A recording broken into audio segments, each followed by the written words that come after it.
So I've got my Blackberry Storm 2 here, and I also have the Blue Ant V1, which is actually a pretty good device.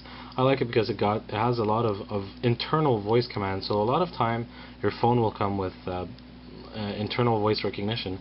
This one actually comes with internal voice recognitions on the device as well, so you can tell it things like check battery, or shut down device, or call speed dial 8, and it will recognize those things on top of having the voice recognition of the Blackberry. So first thing that you want to do, first thing you want to do is make sure that your Blackberry has Bluetooth enabled. So let's go into and if you watch the first video, you'll know that Bluetooth is a communication protocol, or it's a language, or in other terms, it's a connection, like you would connect to a Wi-Fi network or the internet, right? So we're going to go here under Manage Connections. Sorry for being so blurry. You're going to go under Manage Connections, and this is where you're going to find your Bluetooth options. So first thing you want to do is turn your Bluetooth on. It's like a network, like your cell network. You can always put it in the classic airplane mode, where it shuts down the connections to the towers. Same thing with Bluetooth. You can just click to turn it off. So what we want to do here, this is the device that I've never paired with my Blackberry, which is a good thing.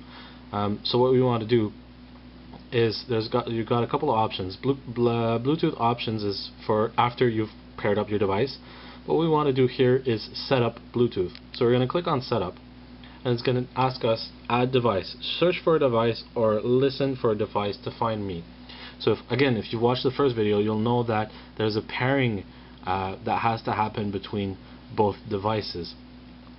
So what we want to do here, generally speaking, our phones will always find our Bluetooth headset devices, just because the Bluetooth headset devices are not built with that search capabilities. You can't have a keyboard to enter the pin code of the other device that you're looking for. So what we'll do here is we want to search.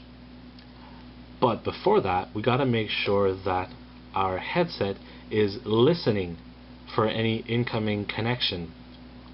So what we're going to do here, most devices, what you'll do is you'll press on the power button. On this device here, it's the ant or the silver button right at the top. You're going to press on the silver button and keep pressing until a funky color or alternate colors or flashing color appears. On most devices this is the case. I can't speak for all of them, but on most devices this is the case. So we're going to press on the top button, and you're going to see it's going to turn blue. We're going to keep on pressing, and you see now it's flashing, which is great. This tells me it's in pairing mode. It's listening for other devices to find it. So in here we're going to search. So this one is going to look around, and this one is open for communication. So we're going to click on search, and it's going through the airwaves, and it's searching for different devices. So they're going to find multiple devices, either a computer and a headset or another phone. So it found another phone, and also found so this is my second cell phone, and it also found my Blue Ant V1, which is this model here. So what we want to do, we want to connect to the Blue Ant V1. So we're going to click on Blue Ant V1, and you see the pulsing changed here. It recognized that now they're trying to pair to each other, right? So now the flashing is a lot slower. Like, wait a second, I know that somebody's trying to talk to me. Now, pairing complete, connect to Blue Ant V1. I usually say don't ask this again, or else every time you turn on your Blue Ant, it's going to ask you, do you want to connect? We don't want that. We want to be able to go in the car and plug this in our ear and just go. Right? We don't want to tell our phone, yes, please accept connection. So don't ask again, and yes, I want you to connect. So now it's pairing up for the first time. And I'm actually quite surprised right now, because usually it would ask you for a pin code, and usually that pin code would be 0000. So if you're having difficulty at home and it's asking you for a pin code, always try 0000. It's the default password for all the hands-free devices. Between cell phones or computers, it's a little bit more complicated. So you see, I've got multiple devices connected here. This is a computer, this is a cell phone, this is two different headsets, or hands-free devices, I should say. So the one in bold is the one that's connected right now. If we want to go play around in the options, there's two different ways. I can just click on here on the blue ant, or I could go back. I'm going to manage connections. We're going to go down to Bluetooth options.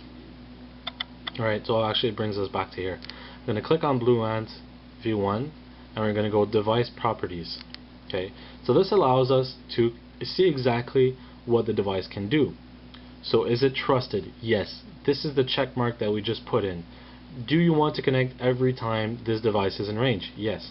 Do you want to use encryption? Normally, you leave it at enabled, or else anybody could try to pick up your communications, and putting in the pin and all that stuff would be kind of useless. Echo control, automatic echo control is used inside the communication protocol. I don't think it's necessarily a feature of the noise cancellation, which is something else. Echo control is really the waves going from this device to your hands-free device. It's something completely different. And it'll list the services that are enabled on the device underneath. So different devices, like say, jump too far there, Bluetooth options, say something like my NB2B02 device properties will have different services: audio gateway, headset, serial port, object push, AV remote control, target, audio sync. So this is a computer, so it allows you to do a lot more than just a handset. So you can actually use your Blackberry to send songs or pictures to your computer without ever needing to connect to it. In that sense, it can act as a Wi-Fi network, or a WAN, a wireless local area network. So this is another feature that's really nice. The Blackberry does allow you to do all these communications. It allows you to stream music over Bluetooth. It allows you to send any data, really is what it allows you to do. Any data you can send through Bluetooth if connected to another source that supports the same thing.